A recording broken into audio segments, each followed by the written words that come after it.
ভারত যেদিন বিশ্বকাপ ফাইনালে হেরে গেল অস্ট্রেলিয়ার কাছে, লোকে কত গালমন্দ করছে। হ্যাঁ, এই হলো খেলা। আমাদের নেপালগঞ্জের মন্টু মণ্ডলকে পাঠিয়ে দিলে ম্যাচ জিতিয়ে দিত একা। তোরা এই খেলতে গেছিস এতগুলো করে পয়সা নিয়ে, কি গালাগাল দিচ্ছে।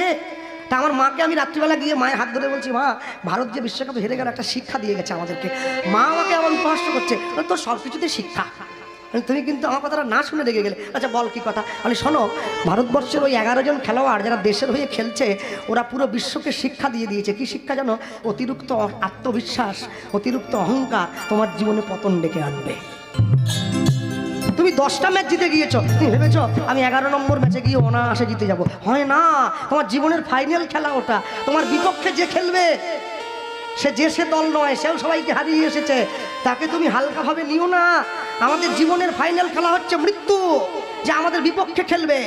আমি জীবনের সব খেলায় জয়ী হলেও মৃত্যুর কাছে আমি জিততে পারবো না, আমাকে হেরে যেতেই হবে।